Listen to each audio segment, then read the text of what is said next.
Assalamualaikum warahmatullahi wabarakatuh. To Professor Dr. Sobat and Dr. Adi. My name is Kena Medical Anar, and in this video I will present with my partner Kausahani binti Muhammad Kahiri, and with the title on the importance of food safety concerning salmonellosis and future trend of salmonellosis in Malaysia. And these are the outlines that we will discuss in this video, including introduction, Salmonella, the importance food safety concerning salmonellosis, clinical manifestation of salmonellosis, future trends of salmonellosis in Malaysia, conclusion, and lastly the reference. For the introduction, salmonellosis is an infection caused by Salmonella.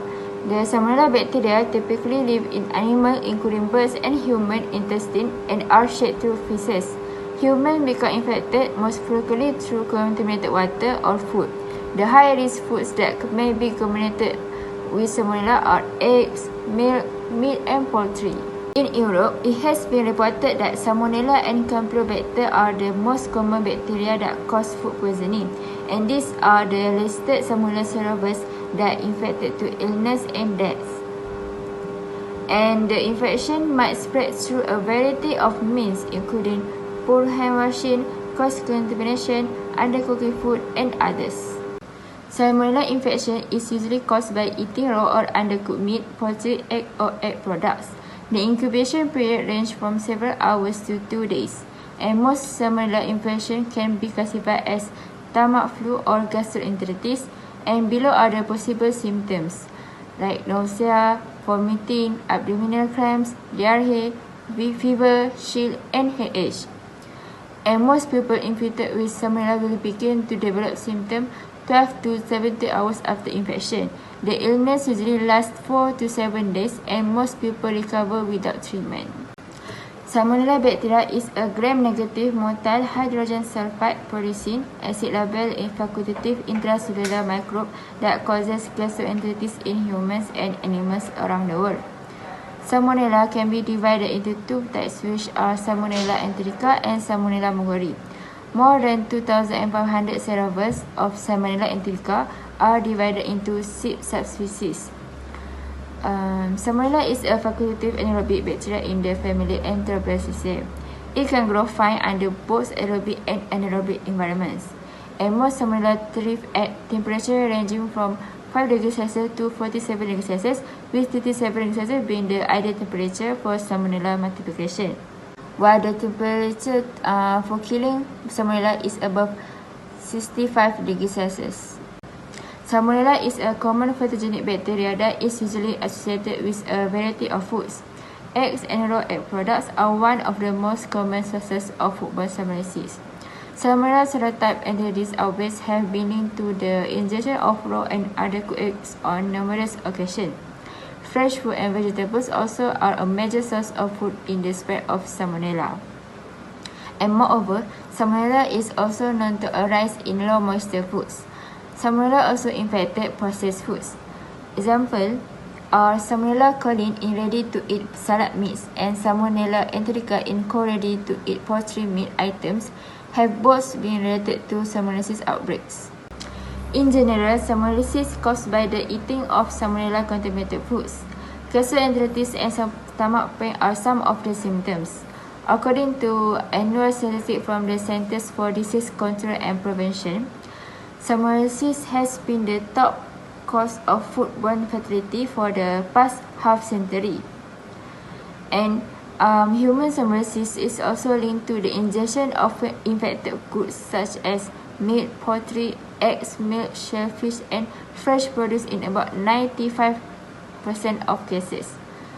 Salmonellosis is a self-limiting infection that lasts about a week. However, deaths have been reported in vulnerable populations such as the very young, the elderly, and those who are immunocompromised. Bacteria will continue living to grow, and without serious taking care of food handling, we might consume foods containing bacteria without our realization and get to foodborne disease. However, it can prevent by taking and controlling from this infection might occur, and these are the control measurement recommendations provided by World Health Organization WHO in preventing salmonellosis. In prevention methods, prevention steps should be applied at all stages at the food chain. Salmonella prevention steps recommended in the Food Handler's Handbook should be followed. The public is advised to follow national and regional surveillance systems on foodborne disease to be aware, detect and respond rapidly to salmonellosis outbreaks early and halt the spreads. For food handlers should observe ingredient and follow hygienic food preparation rules. Attend food safety training courses both for professionals and consumers. And for public, food must always be cooked properly and served hot. Only pasteurized milk and its products should be consumed. Hands should be washed adequately after contacting animals or using the restroom. Ice meant for consumption must be made from potable water. Hello, my name is Kausahani and I will continue the second part of this presentation. In the course of a salmonellosis infection, there are four primary categories of clinical symptoms that may arise independently, concurrently, and sequentially. Salmonella typhi usually causes typhoid fever or enteric fever, but paratyphoid fever is caused by paratyphi A, B, and C with milder symptoms and lower fatality rate. Both serotypes are diseases that only affect humans. Infections is usually transmitted by the intake of infected water or food. In recent years, antibiotic-resistant strains have been discovered in most endemic countries, including Southeast Asia, India, Pakistan, and the Middle East. The most vulnerable group of this disease is young children. Headache, diarrhea, loss of appetite, weakness, high fever, and stomach discomfort are common symptoms. Typhoid encephalopathy, gastrointestinal bleeding, and intestinal perforation are the most serious cases that had happened. Non-typhoidal salmonellosis and enterocolitis are caused by Salmonella serotypes S. typhimurium and S. enteritidis. Infection usually arises by intake of food or water that contaminated with animal excrement rather than human waste. Abdominal discomfort and loose water, diarrhea, sometimes with mucus or blood, appear suddenly. Nausea and vomiting are common, although it is seldom severe or long-lasting.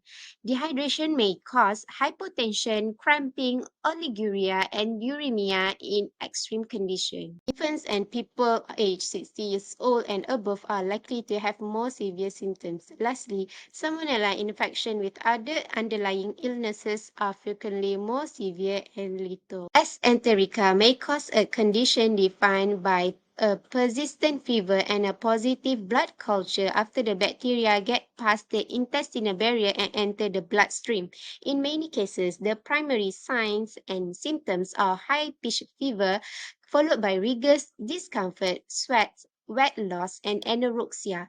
Bacteremia induced by salmonella is a confusing illness that should be investigated in fever cases with no known cause, and antibiotics should be given to patients with bacteremia disease. Salmonellosis is spread widely by chronic carriers who may infect many people, especially those who work in food industry.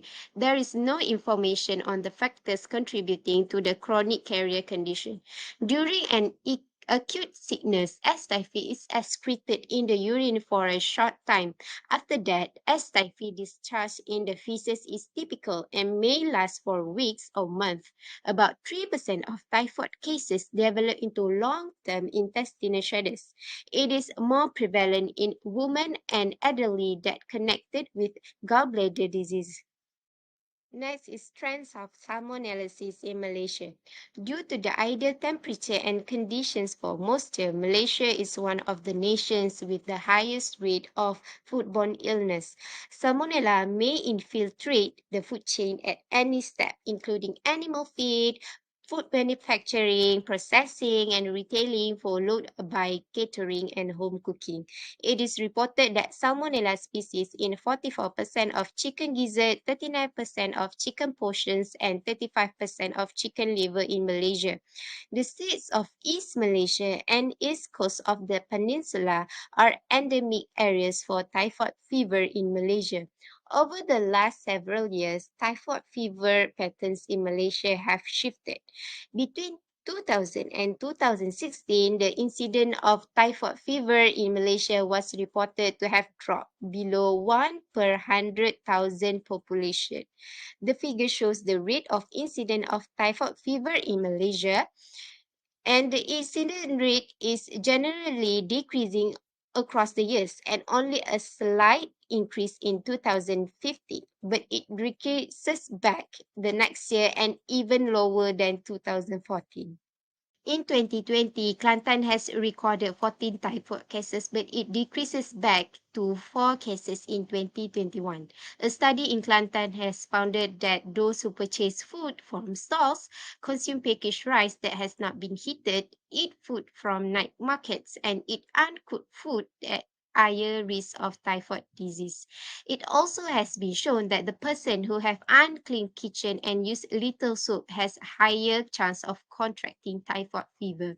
After the introduction of antibiotic medication, typhoid fever mortality was lowered. Kelantan seems to have greatest risk of food poisoning as a general trend than federal territories because the restaurants there are less busy and the food spends more time on display. An outbreak of salmonellosis has been declared at a renowned holiday resort in Pahang when the tourists were complaining of diarrhea and vomiting in 2016. This is due to unsanitary practices and inappropriate raw material storage. In October 2018, authorities have identified the Salmonella strain that caused a foodborne epidemic in Malaysia that killed 2 individuals. The food poisoning was caused by Salmonella vitrividine. According to Malaysian Ministry of Health, the likely cause, according to MOH, is consumption of laksa bought from business in Kupang Kedah. In the year of 2018, a foodborne outbreak of salmonella caused by laksa noodles occurred in Malaysia, while in May 2020, an incident of spoiled pudding buih was reported in Terengganu. The future trends of salmonellosis outbreak in Malaysia can be reduced by following the guidelines that have been established by the authorities. The cleanliness of kitchen is the most crucial factor to consider since it will reflect the safety of the food that will be ingested. Furthermore, the temperature in the kitchen is often greater than in the dining room. Hence, it will create ideal conditions for bacterial development. Foodborne bacteria have also been shown to thrive on a variety of kitchen surfaces, including cutting boards, cloths, sinks, cleaning sponges, and blades. Cross contamination of food may occur if those objects are not adequately cleaned and food handlers do not follow basic food preparation procedures. In a nutshell, Salmonella is one of the most common bacteria associated with food poisoning that causing a severe illness. Undercooked food, contaminated water, and animal source food are the most common ways in which Salmonella infections are acquired. Salmonellosis has been addressed in the states of east coast of Peninsula, especially Kelantan. It is because of unhygienic practices where the food is cooked at below the safe minimum internal temperature and high in the time of displaying of food.